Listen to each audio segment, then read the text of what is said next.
Hi guys, welcome back to another episode of podcast. I'm your host Pushpak.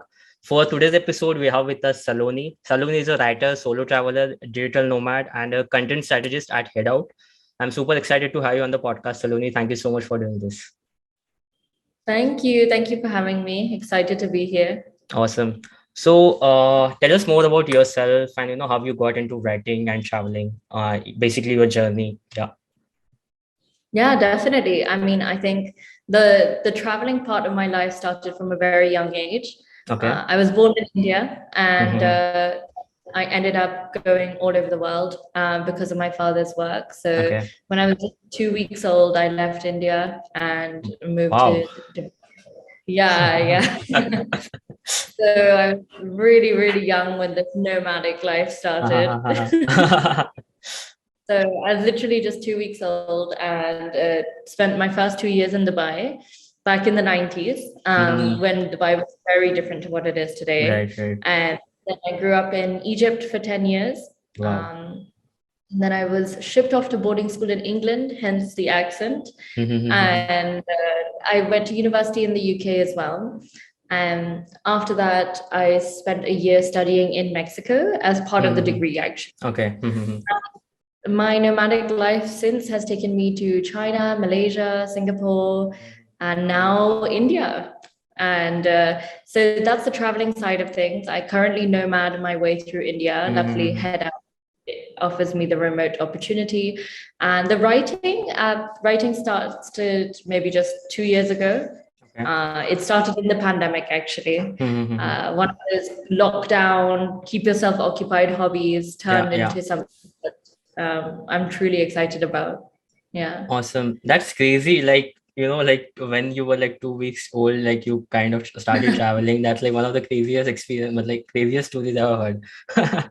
Yeah, that's literally why I am the way I am Yeah. now, So I you're think. like literally a born digital nomad. Like Yeah. you started it Yes. since you're born. Awesome. Born with that, yeah. So how do you manage traveling? Like, how does your day looks like as a digital nomad? Because as like the last time we talked, you were in Jaipur, right? And right now we are in Ahmedabad, Gujarat, and you're traveling to Bangalore, and I think after that you're going back to Europe. So how do you do this? Like, is it even possible? Like,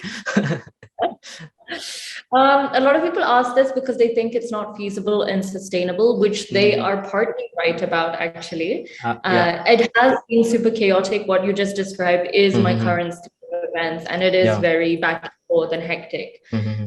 The best way I manage it is usually by this concept of slow madding. So rather than spend like 3 days in one place, 5 days in another, one week here, I try and spend a month in each place at least, so Yeah. that there is a normal semblance of a routine.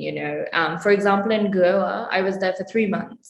So instead of flitting around sightseeing every single day, I could live a normal life, go to the beach in the morning, Yeah. cook my Yeah. fish in the afternoon, work all day. What you just described, though, it has been the kind of chaos of my life of the last month. And I Yeah. think the best way to manage that, if you are a full-time employee, is having, and I can't stress this enough, having really, really good managers, Yeah. having a culture that totally understands that you will be flexible, you will be async. Yeah. And Yeah. I think right out, and many Bangalore tech companies are great for that because people are really understanding. Yeah. Yeah. So this way I'm able to, flit around. Right, right. Like a lot of companies are like now remote friendly and they have asynchronous communication. So I think it kind of helps. So actually, this was one of the question by one of our listeners. So posted a story on Instagram, so I posted it back on my page. So one of the replied and he asked like he wanted to know like how do you manage your finances while traveling, because that's like one of the most challenges people face. Like even if someone wants to become a digital nomad or want to travel, like one of the biggest challenge, I think it comes to money, right? So how do you manage this kind of things? Like yeah. Yeah, I think that's the number one question I get about digital nomad life is the money. Because I think there's this misperception that traveling a lot is expensive. But when I was living in Mumbai, working full time, commuting to an office, Yeah. my expense were actually much higher back then than they are now as a traveler. Oh, And the really? best way to manage finances is to manage your expectations. So Mm-hmm. I know that I'm okay staying in a hostel. I just, we discussed the Jaipur trip. I actually went there by bus. It took me 12 hours on an Okay. overnight bus. Mm-hmm. Definitely not the most glamorous or comfortable thing to do, Yeah. but that's the way we get to see more of the world. Mm-hmm. So, in a nutshell, managing your finances is about managing the expectations that you have about your lifestyle. If you're someone who likes the comfort of home, of not moving about too much, Mm-hmm. living as a nomad may not be too enticing, especially near the start of your career, Yeah. because our incomes are not high enough to grant Mm-hmm. us a kind of luxurious lifestyle. So I'd say map out how much you're willing to spend per day for the Mm-hmm. next few months. Right. And you can totally achieve it, especially in India. Food is affordable, travel is Yeah. affordable. Yeah. Uh, so yeah. So how do you find places to do you like mostly stay at hostels like backpackers hostels or like do you rent out like any other like are there other accommodations that you stay in? So two ways. There's definitely the side of me that books an Airbnb, and that's when I'm doing the kind of slow madding thing I talked about. Right. So if I'm staying in a place like Goa for an extended period of time, I'll book Mm-hmm. out an Airbnb. And usually, if you do a long-term stay, Mm-hmm. then you can get a better deal Right. and pay a monthly rate than a per night rate. Mm-hmm. For shorter trips, it's always hostelworld.com. That is my go-to. That's not Yeah. even sponsored. I'm just on that website every Right. day. Right. Yeah. And uh, and I also have gotten into the habit of crowdsourcing ideas from people on Twitter and Instagram.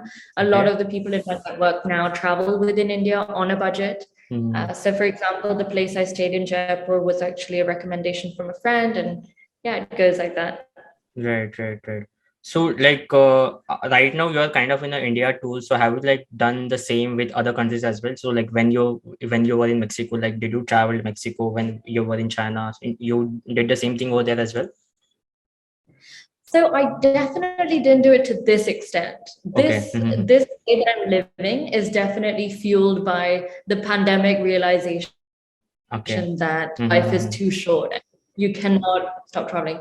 But in China, I did travel every single weekend. Mm-hmm. So I wasn't a nomad because I was teaching in a school physically, but Okay. every weekend I'd travel and be the same thing. It would be booking hostels and trains, and every Monday would be spent planning the next weekend. Yeah. And then in Mexico, I was very lucky because Mexicans are very warm, very friendly Mm-hmm. people. Oh. So I was lucky that I got to visit so many different places and just stay at friends' places. But the extent at which I travel right now is unprecedented, and I love it. Mm-hmm. Yeah. So that's amazing. So how do you like meet new people? How do you like build connections and meaningful relationship in like short amount of time, you know? So that's like, one of the challenges, even if you just go to other place, basically, like if suppose I'm moving to Bangalore right now. So for me, it will be challenge because I've never been to Bangalore. There are some of my friends already there, but you are going to another country literally. So how do you build that connection? How do you build that social circle? Because that is like, that's one of the common human need. As humans, we are social animals. So how do you do that? That's super true. And it's such a good question because at the beginning in India, I struggled a lot with making friends Hmm. organically, especially in Mumbai. I found it Okay. really hard to meet people or to meet like minded people. As soon as I started doing a couple of things, that changed. First of all, Okay. I became a lot more confident. In India, when I first came, I was very much in a shell because I didn't speak Hindi Hmm. and I didn't feel fully comfortable here, although I am an Indian Yeah. citizen. Hmm. So I think coming out of that shell and being super open changed a lot of things. And you'll notice that when you're open to new people, new experiences, when you say yes more, you'll end up meeting a lot of exciting, like-minded people along the way. I mean, one example I can give is Goa. I turned up fully alone with no friends. I didn't really have friends in the country at the time, and I was supposed to just stay for a few weeks and leave. But Okay. then I ended up saying yes to yoga classes and beach Hmm. workouts and waterfall trips. And along the way, you meet people. And Yeah. now I've Yeah. made friends there who are friends for life. So that's Right. one Right. part of it. the other huge part of it is Twitter. I think Twitter has Yeah. been instrumental in helping me make friends. So every Yeah. time I Yeah. rock up to a city, there'll be new people to meet. And Right. Right. yes, sometimes you won't connect with them at all, and that's Mhm. okay. But sometimes you'll meet people who are amazing. I mean, we discussed the Bangalore trip next week, and again, I didn't know anyone in Bangalore last time.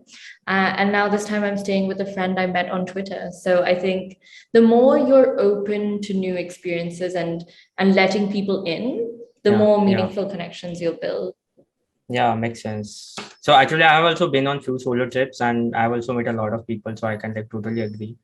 And Exactly. we met on Twitter only. So Twitter Yeah. always works. So Yeah. yeah. So tell us about your like one of the craziest experience of traveling, like in India or Mexico, like one of the craziest experiences. Yeah. One of the craziest experiences. Yeah. So maybe any Uh, story or maybe scariest or craziest or like you thought, man, I would have like never could have like gotten out of that experience like some if there's something like that or any other experience up to you. I don't have like, luckily or unluckily, I don't know. I don't have Mhm. anything crazy that's happened lately in Okay. Mexico, China, the UK, or India. I've had really beautiful things happen. I can Hmm. talk about how I met my current partner if you want. Yeah, yeah, that uh, works. um, so that was really serendipitous. I think that's something about travel, and I'm sure you'll relate because you're a Hmm. traveler. Yeah. You forget about the online world when you're in the real world, when you're Hmm. traveling. And Yeah. I remember I was in Goa for Christmas last year in Hmm. December, and I didn't even plan to be in Goa, but my friend said, come enjoy Christmas, and I didn't have Yeah. any other plans. Just went for it on a whim, booked Hmm. a flight and the next day. And I was staying at a lovely little hotel. A friend had asked me to come stay with her, but because there were so many people staying at our house, and we had the Omicron scare back then, I said, Yeah. I'll just take out a little room Hmm. and do this.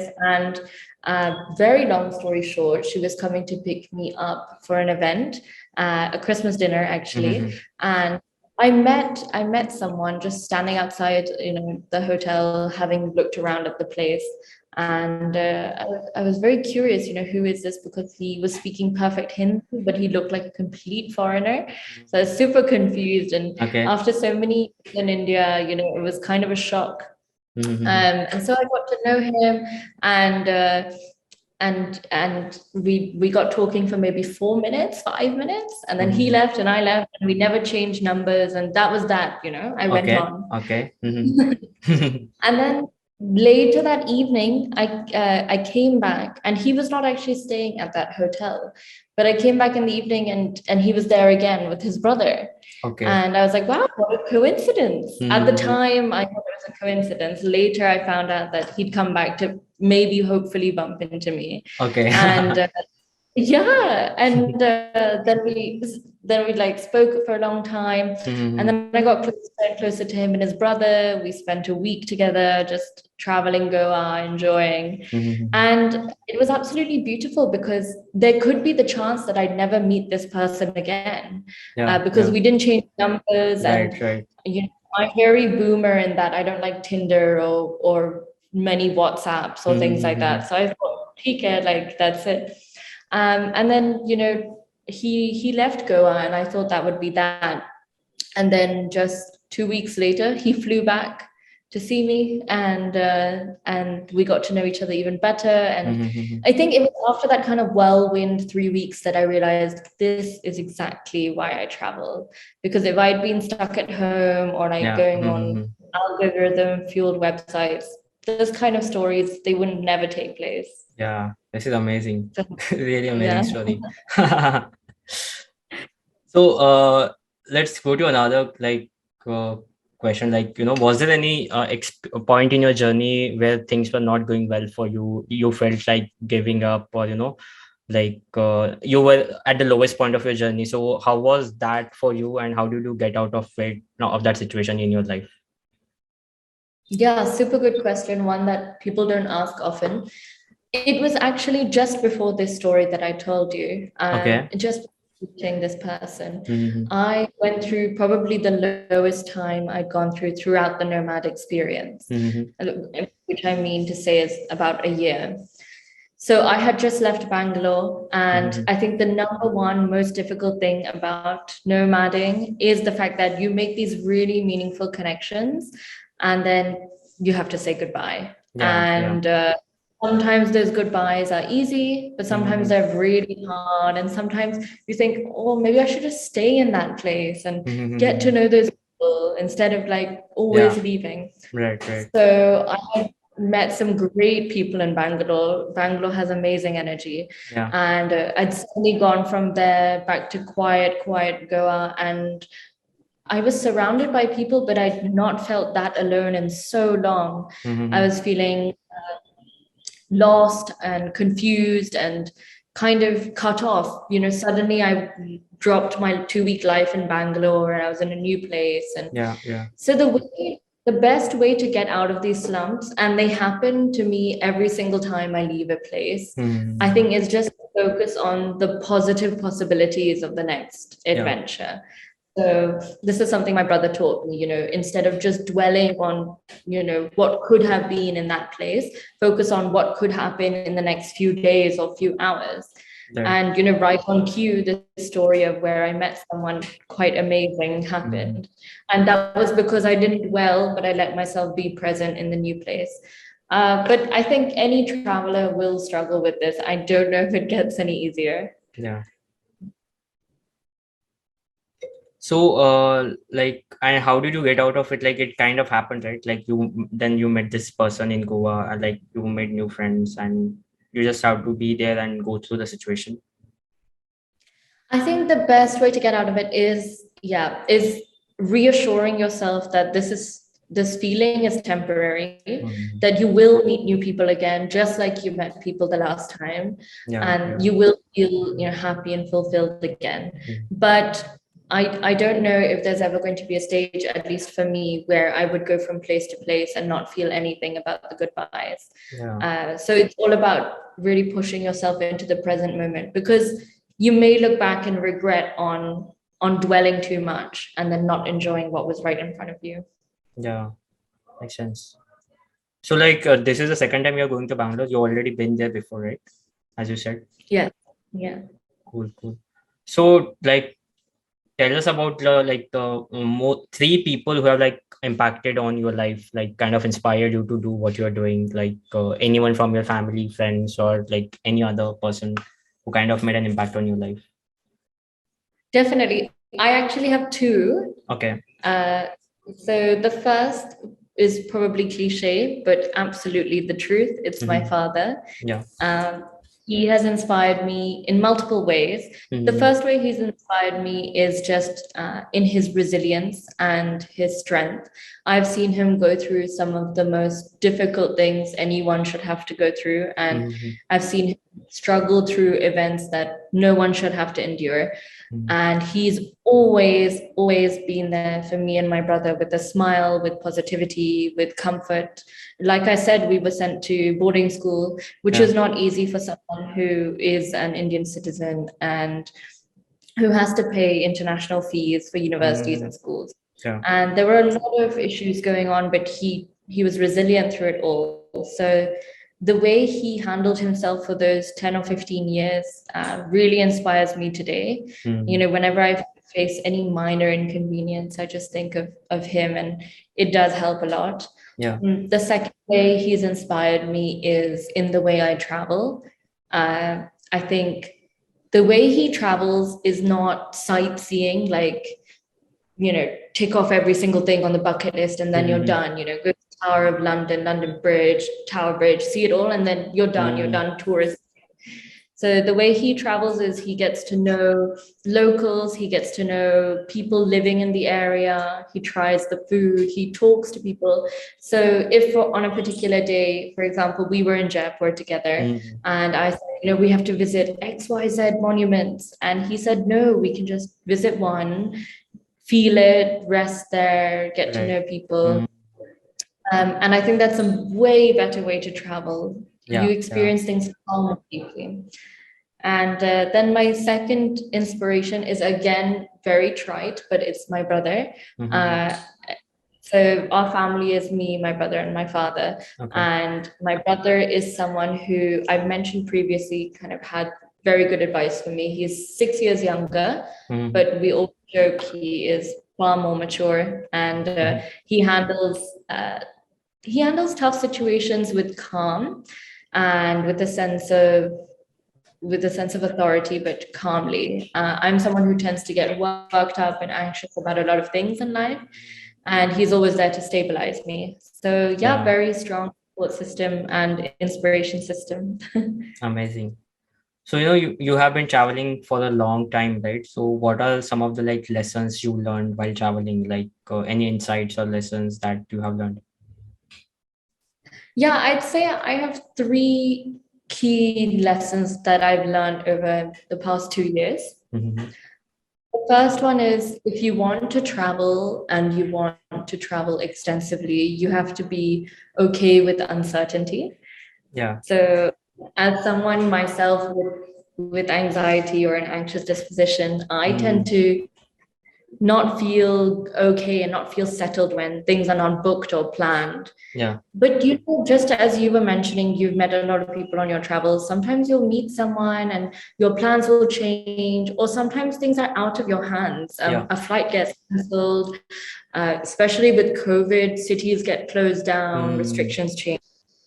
So you have to be really okay with uncertainty because pretty much every day as a nomad is uncertain. Right now, I went to renew my passport. There's been a lot of back and forth.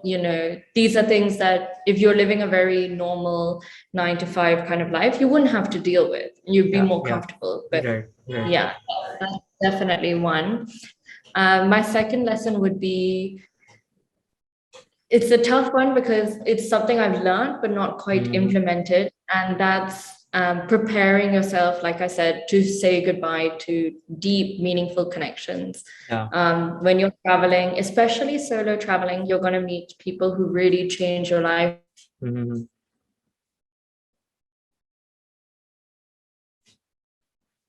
change your mindset to go. This is something that I Actually, I think kind is. of lost you in the second point. Oh, okay. Yeah. Can you hear me now? Yeah, I can hear you. Yeah, so I was just saying the second point is more about be prepared to say goodbye to people. Yeah. I Yeah. think it's a lesson I've learned but not implemented. Mm-hmm. It's very hard to build these deep, meaningful connections and then say goodbye to people. So Right. definitely Right. you have to be okay with that. Mm-hmm.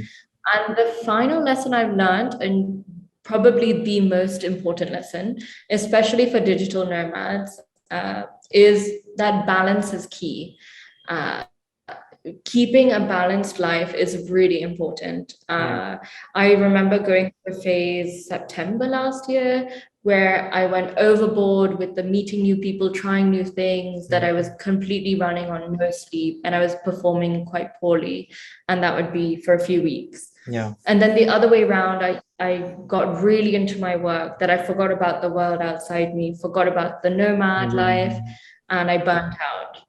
So I think when you're nomading, it's very tempting to be like, oh, I want to go here, I want to go there, I want to experience this. But you have to remember that you're doing this slowly, you're experiencing the world slowly, and having that balance is key to not burning out either way. Right. Awesome. So, like I have talked to a few of my female friends. Like they asked me, like I have traveled solo multiple times. Like mostly I went to Goa only. So they were like, I also want to travel, but I don't feel safe, right? So you as a female traveler who are also, traveling solo in India. So what advice would you give to those who thinks like it's not safe for women to solo travel. At the same time, it like there might be some precautions that you take. So how do you do that? Yeah, any advice for that? Yeah, absolutely. I think traveling solo as a woman is unsafe anywhere in the world, or Yeah. relatively safe to whether if you're a man. Hmm. However, in India, it is heightened in some parts. And I personally have learned a lot along the way. I think I started out quite naively thinking, oh, solo travel is fine. Yeah, I'm just in India. That doesn't matter. Mm-hmm. Very naive. I quickly learned that people will try and take advantage of you, or even the fact that I speak Hindi is great, but I speak it with a bit of an accent. So a lot Yeah. of people have just tried to take advantage of that, Mm-hmm. rip me off or whatever it is. I think my number one advice would be don't take BS. Yeah. Really, like, I think Goa is relatively very safe, but other Mm-hmm. parts of India that I've traveled, a lot of people will come up with schemes or excuses. Or I remember someone following me around in Jaipur a couple of Mm-hmm. weeks ago, and being very untoward. And I remember thinking that, you know what, I'm not going to tolerate this. Just confronted them, screamed at them, Yeah. talked to them loudly. Mm-hmm. Whereas the old me would never have had the confidence to do that. So I think Right. be really confident, be assertive, don't take BS from anyone, and be yourself, because we don't have to dress a certain way or act a certain way to be safe. Mm-hmm. Just have a lot of common sense in certain parts of the country, in certain areas. Yeah. Yeah. But aside from all of that, just be assertive. I mean, people are more scared of solo female travelers, or intimidated, should I say, they are of anything else. So I wouldn't let that stop you. Right. Right. So, any other advice you would give to aspiring travelers, who want, like, I think you have already told a lot, like, there are a lot of insight, but any other thing which you'd like to tell? Yeah. I think go into travel with an open mind. Mm-hmm. I think a lot of people I've traveled with, now I've traveled with people from all over the world, and definitely some people are more closed than others.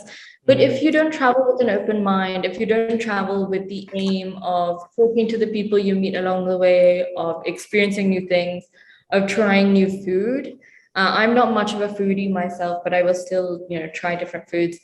The more Mm-hmm. you are open to that, the richer your experience will be. That's my Yeah. number one Right. point for all travelers. And that extends to meeting people. If you're all alone in a hostel cafe, don't let fear hold you back from talking to a group of people who seem interesting. I mean, Right. they are probably really interested in talking to new people as much as you are. Yeah. So as soon as you get on that airplane, just leave the fear at home, just drop that fear and try everything. I mean, I think the number one thing to keep in your mind is, what's the worst that could happen? Mm-hmm. Yeah. Yeah.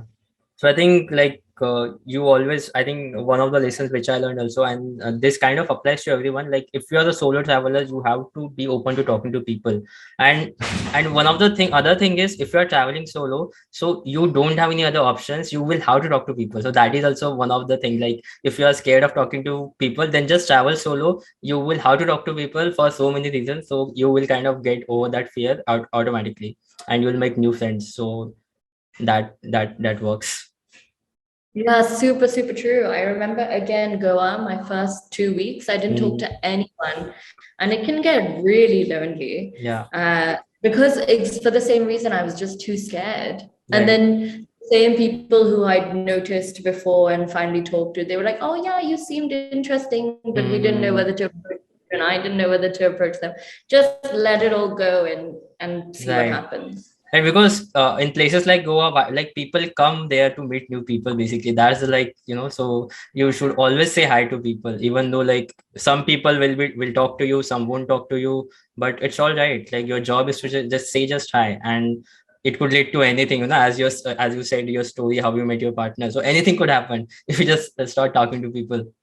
Yeah, anything could happen. Exactly. I think it's a skill I really learned from street photography. Mhm. I take my massive, kind of scary looking camera to the streets of India and I take photos.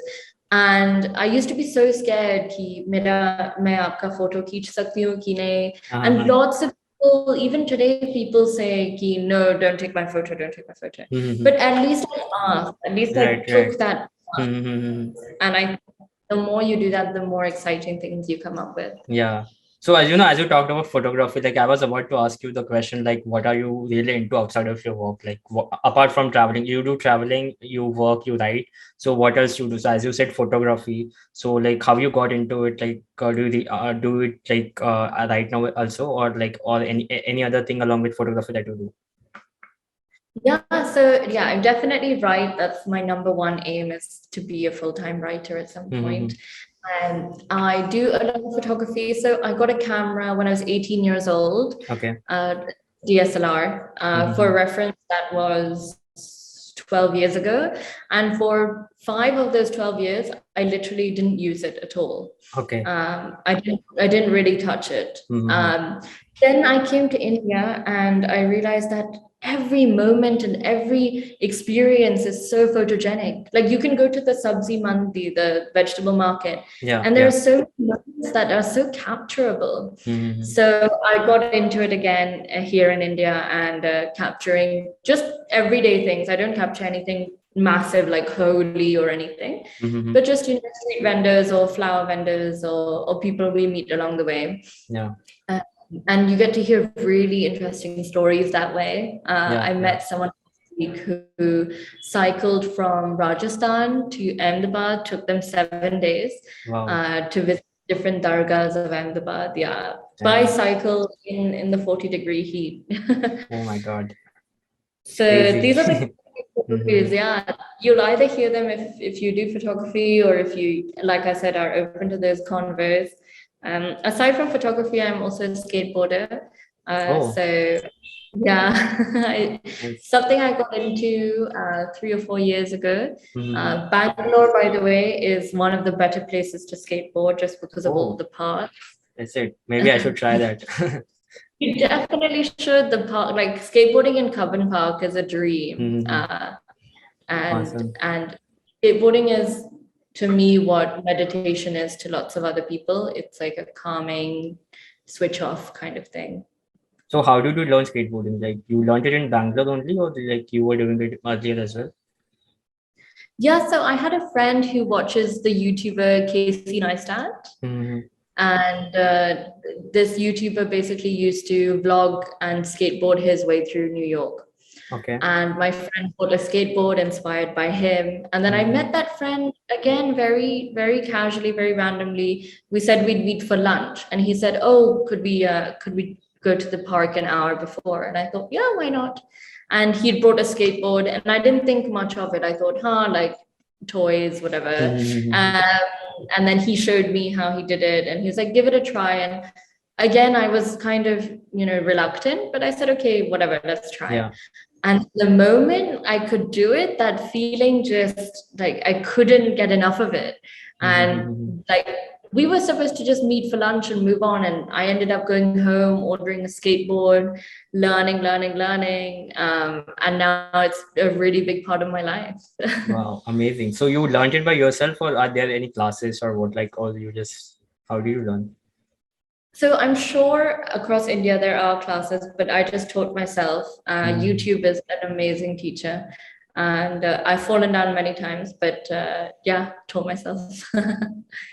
Awesome. So, like, as a writer, you must read a lot, right? Because if you're writing, you must be reading. So, what are your like top three favorite books? Like, which kind of impacted you on your life? Maybe in traveling or anything. Like, yeah.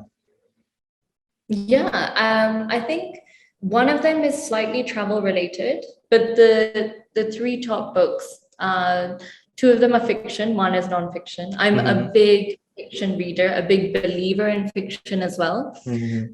So the first one is called Motherland by Leah Frankie. Okay. It's written by an American woman married to an Indian, and she lives in Bombay now.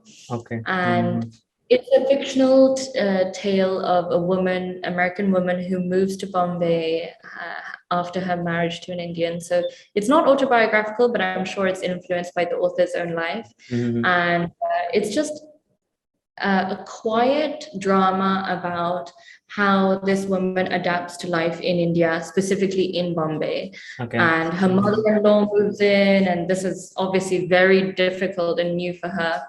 And the reason I loved this book so much is because I related heavily to it. When I first moved to India, it was to Mumbai, and the struggles the protagonist goes through, like the sabziwala not understanding her, or things not running on time, or the weather being awful, the city being difficult. I went through all of that. So reading this story was really special. Yeah. It was an experience You that could relate to that. hugely, and I think Yeah. we love stories that we can relate to. So that was the first one. My second favorite is Little Fires Everywhere by Celeste Ng. This was recently made into a TV show with Reese Witherspoon, I think. So if you don't like books, you can watch that. It's again a drama. It's a contemporary drama. Okay. And it is basically set in a quiet, very white neighborhood until a Black mother and her daughter move in to the neighborhood, and then all the kind of ruckus and drama that ensues after that, and the quiet, understated racism. I enjoyed this mostly because it helped me understand the race problems in America, and Celeste Ng is a really fabulous storyteller. And the third and final book is the nonfiction one. It's called Maybe You Should Talk to Someone by Laurie Gottlieb. Or maybe you should talk to someone. Yeah. It's a really good book. It's written by a therapist, and it's nonfiction, and it's basically her retellings of interactions with her patients and interactions with her own therapist. So therapists also go to therapy. So I found this fascinating because obviously everything was changed for confidentiality, but the stories are the same and the lessons are the same. And I love this because I don't like those nonfiction books which are like Atomic Habits or like 7 Habits of Highly Effective People. I like stories. So she tells beautiful life stories and very quotable stories through the lives of her patients. And it helps you understand why therapy is important, why mental health should be more important. And yeah, very impactful book. Awesome. Amazing. Sounds interesting. Cool. So yeah, Saloni, it was really great talking to you. I think we got a lot of insights on your crazy stories, and not crazy, but how you met your partner, and like what kind of things you have gone through, and especially how do you manage your finances, like how do you travel. It's like not that hectic if you like do it mindfully, and how balance is important.